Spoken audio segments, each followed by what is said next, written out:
সোনারগাঁও উপজেলা অতীতের রাজধানী ছিল, ইশাকার রাজধানী ছিল। তাই আমরা এই সোনারগাঁয়ে ভালো একজন লোককে নির্বাচিত না করলে হয় না। কারণ আমাদের এই সোনারগাঁয়ে অনেক শিক্ষাবিদ, ভালো গুরুজন, অতীতে অনেক এমপি হয়েছেন, মন্ত্রী হয়েছেন, এবং SM সুলেমান সাহেব সোনারগাঁয়ের সন্তানই। তা আমি বলতে চাই, পূর্ব পাকিস্তানের উপমন্ত্রী ছিলেন, তাহলে সোনারগাঁয়ের নামটা যদি আমরা নির্ম লোক দিয়ে সংসদ নির্বাচন, অতএব আমরা যদি সোনারগাঁওবাসী এই ধরনের ভুল করি তাহলে আমাদের জন্য খুব ক্ষতিকর। তাই আমি বলতে চাই, নারায়ণগঞ্জ 3, সোনারগাঁও এবং ফতুল্লা, কিছু সোনারগাঁও এবং সিদ্ধিরগঞ্জ কিছুদিন আগে একত্র নির্বাচন কমিশনের রোডম্যাপ দিয়েছে। এই রোডম্যাপের সোনারগাঁও এবং সিদ্ধিরগঞ্জ একার জন্য আমরা এই সোনারগাঁও থেকে 3 জন আবেদন করেছি। নাম না বললে হয়। এই 3 জন আবেদনকারীর মধ্যে শাহ আলম মুকুল ভাই, আশরাফুল আশরাফ প্রধান, আমি নিজেই, এবং আমাদের কাশপুরের সন্তান নাসিরউদ্দিন। আমরা বলতে চাই, আমরা এই দরখাস্ত করেছি যে আমরা এই 2 থানা 2008-এ এক ছিলাম। নির্বাচন করেছেন অধ্যাপক রাজুল করিম সাহেব এবং আমাদের সাবেক এমপি আব্দুল্লাহ আল কায়সার।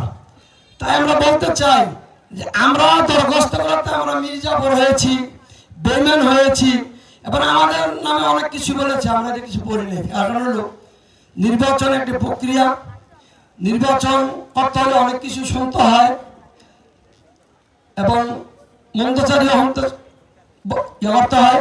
তাই আমি বলতে চাই আলহাজ মোহাম্মদ গিয়াসউদ্দিন ভাইকে, যেহেতু আমরা এত কষ্ট করে এই সোনারগাঁও সিদ্ধিরগঞ্জ একত্র করেছি, আমার আহ্বান থাকবে আপনি সর্বোচ্চ শক্তি দিয়ে নির্বাচনী একটি মনোনয়নপত্রের কাগজ আপনি আনবেন। পাস করার দায়িত্ব আমাদের সোনারগাঁওবাসী, যেহেতু আমরা নেমেছি আপনারা নিয়ে, পাস করার দায়িত্ব উপরওয়ালার। আর আমরা সর্বোচ্চ সোনারগাঁওবাসী আপনাকে সর্বোচ্চ চেষ্টা করে এমপি নির্বাচিত করব। যেহেতু আমরা এখন এমন দুর্বল আছি যে আমার বাড়িটা কোথায় পরিচয় দিন, আমার বাড়িটা মেঘনা শিল্পনগর, পিরিসপুর ইউনিয়ন। আমার এলাকায় ক্যান্ডিডেট আছে, আমি কেন আসলাম গ্যাস হারানো, এটা একটা প্রশ্ন থাকতেই পারে।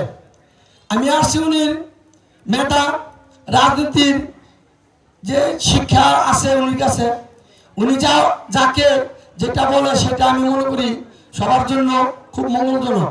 আমার বাড়িটা মানব সাহেবের বাড়ির পাশে, আমি তার মামাতো ভাই, দূরে কেউ নয়, আমি তার মতো ভাই, সে আমার মামাতো ভাই। আমার রাজনীতির অনেক কিছু বলার আছে, বলবো না, যেহেতু আমরা এখন গ্যাস ব্যাংক নির্বাচন করার প্রচলনে নামছি। আপনাদের কাছে সবাইকে আহ্বান জানাই যে আপনারা সবাই আমাদের মতন পদক্ষেপ নেন, একজন ভালো লোককে নির্বাচিত করেন। এবার আমি বক্তব্য শেষ করলাম।